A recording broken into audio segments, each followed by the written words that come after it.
You still thinking about what the scientists told us? About where Renans really come from? I am, but not for myself. You're worried about the future of the Renan people.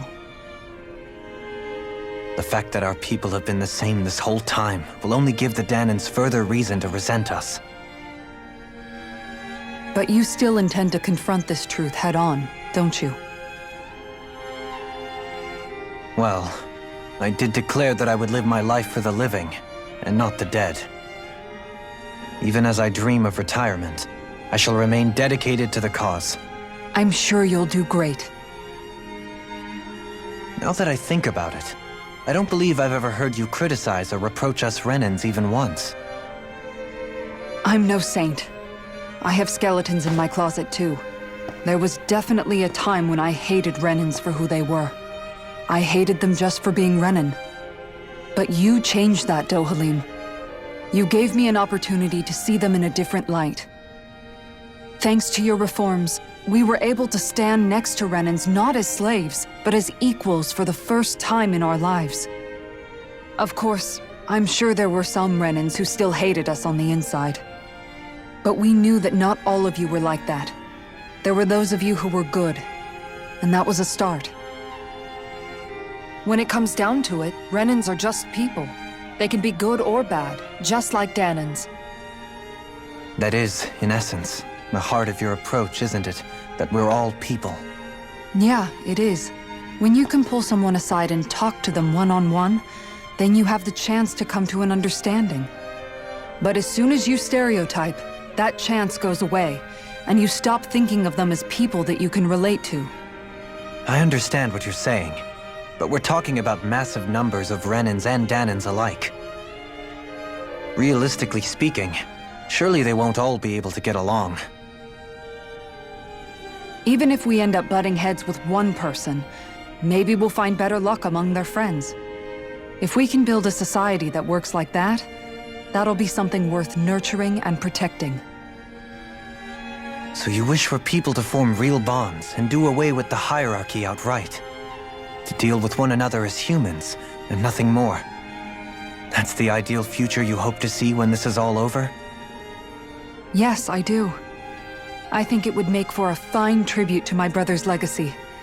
Though, that said, I would be doing it for the people of the future first and foremost. Do you still plan to return to Lenegis when this is over? Indeed I do. I don't know whether I'll be able to reside in Lenegis proper, however. My first order of business may be to find somewhere to live. You'll always have a home in Menancia, you know. As I shall ever keep in mind. Well, if you ever need a helping hand, don't hesitate to come get me. I'll always be there for you, Doe. Did you just... Never mind. Thank you, Kisara. I appreciate your patience as I work all this out. Don't even mention it. And really, when you think about it, now that we know the two of us aren't so different after all, don't you think that brings down a barrier that used to be between us? You know, I hadn't actually thought of it that way before. But I do like the sound of it. Yeah, I think I do too.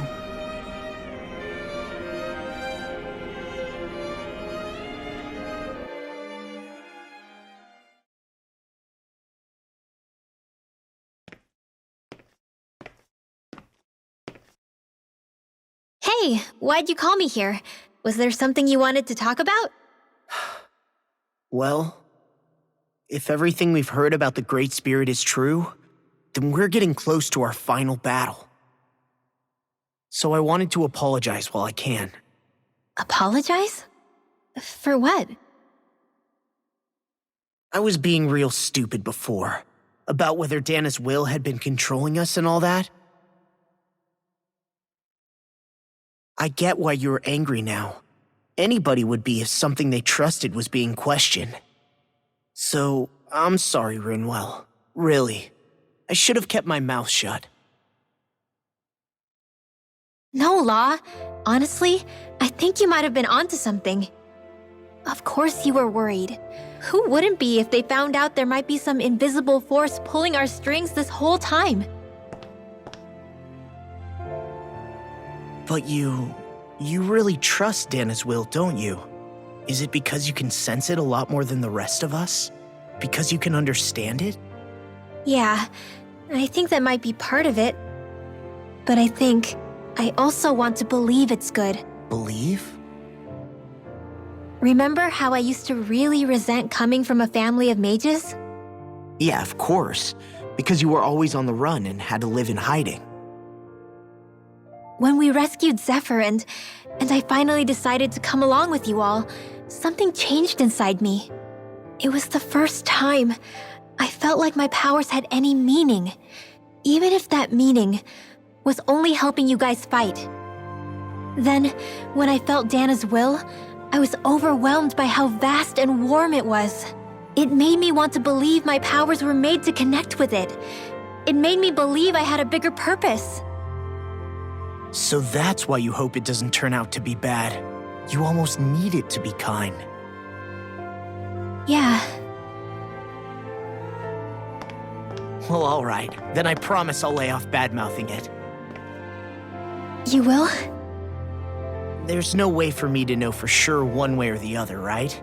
But you trust it, Rinwell, and that's enough for me. So I'll trust it because you do.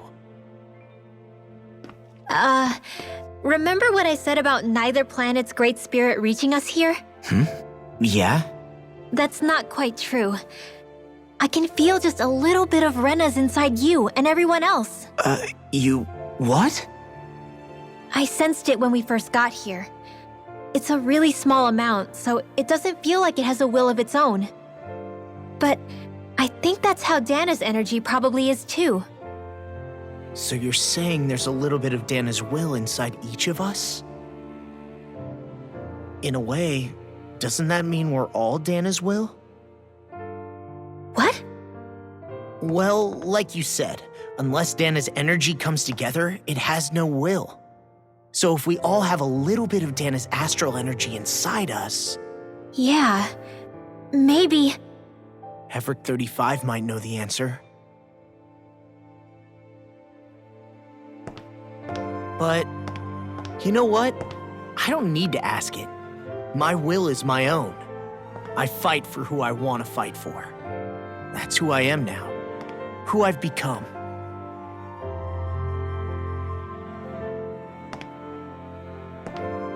So thanks, Rinwell, for sharing that with me. Ah.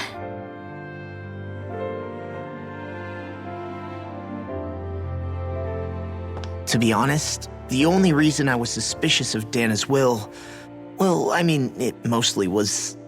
I feel like you and I had grown apart lately, and I was worried it was because... Huh? Never mind. Nothing. Just forget about it. Huh? No, what were you saying? Saying? I don't remember Come saying on. anything. Now you won't tell me what you were No, thinking? that's not what I'm saying. Then spit it out already.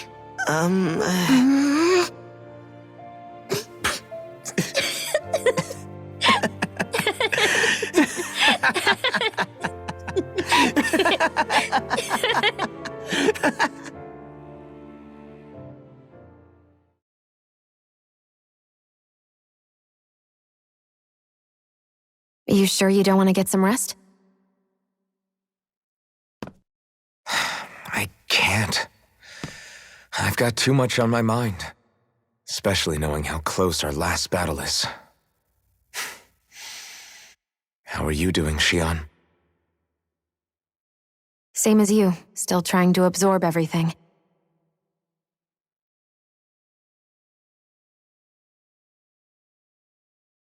Remember when it was so simple? We were only fighting all the lords on Dana?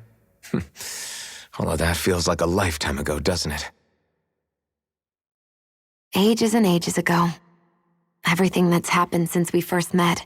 So many fights, so much chaos, so many wonderful people.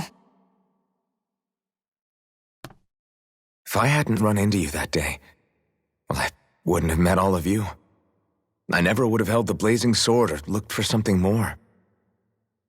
I wouldn't have my memories back. I'd still be a faceless slave, like as not long dead.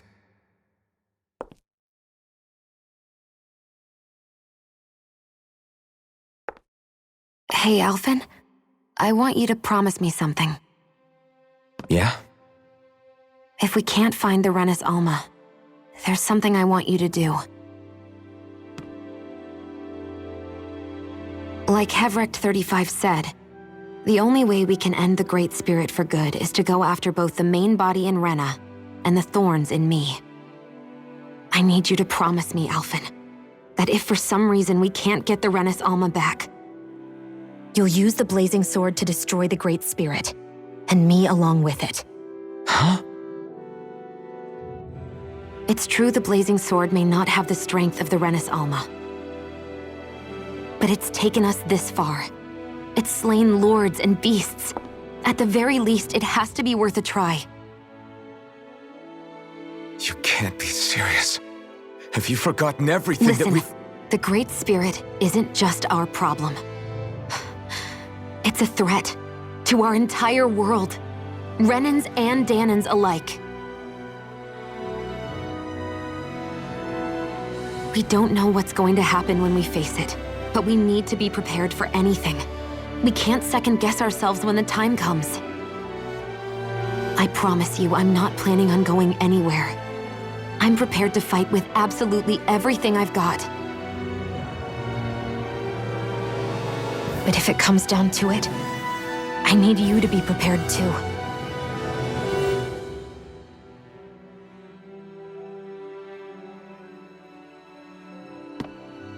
Okay. But you should know that I'm not going to give up on you, Shionne. I'm going to fight this until the very end. I hope you can forgive me for that. Alphen.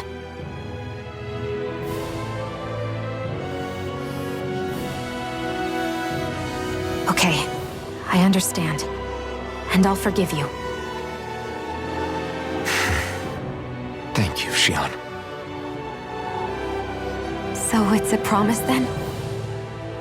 Yeah, it's a promise.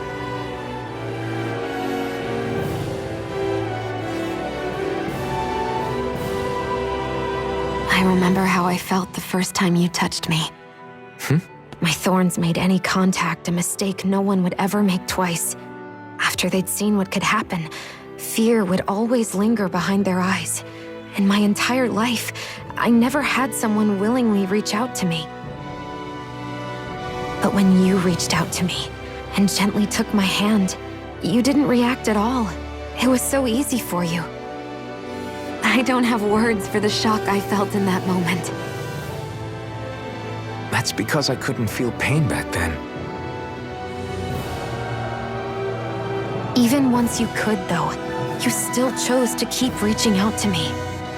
And when you did, I felt this warmth that I had never known before.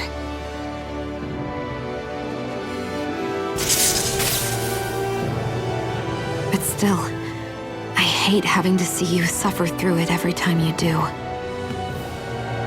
You won't have to worry about that for much longer. You think so? I do, because Shionne, No. You can tell me once my thorns are gone. Okay?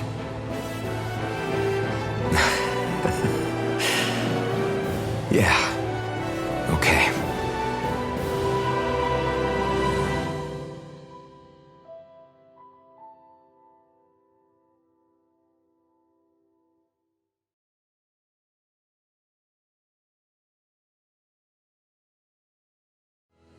Everybody get enough rest? We ready for this? Yeah, we should probably get moving. Agreed. Can't stand around waiting all day. Our task is relatively straightforward. We need only descend down to Rena, defeat the Great Spirit, and restore stability to both worlds. We're fighting for a new future for both Dana and Rena. Right. We've come this far. We will save our worlds. That's a promise. Then let's go, everybody. We've got one last wall to tear down. Repairs on your starship are complete. Everything is in working order.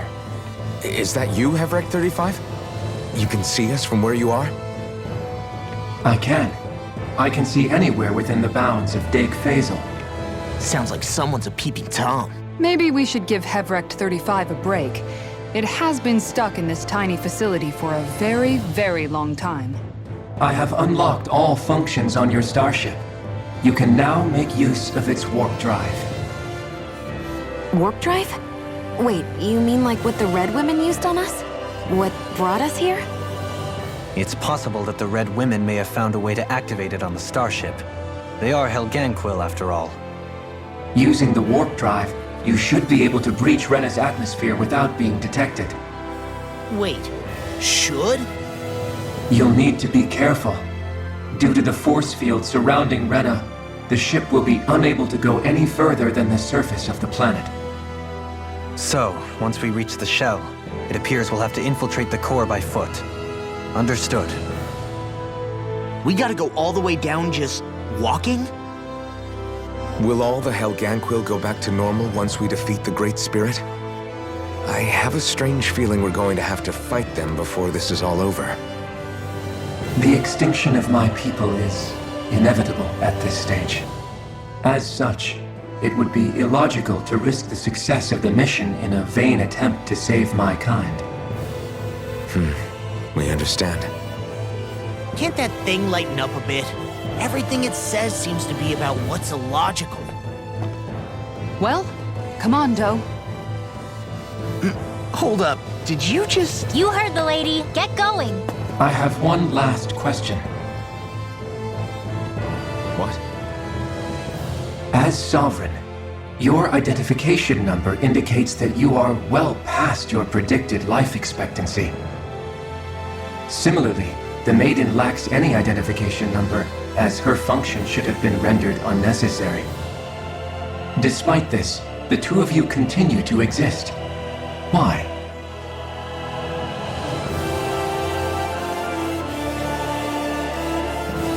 We exist because others have entrusted this to us. Over the years, many people have come together and sworn to see this through to the end. You mean it is because of multiple chance interactions? The likelihood of such events is statistically improbable. Why have you two continued to persist under these conditions? It's hard to explain. To be honest, I don't think it's something an observer could understand.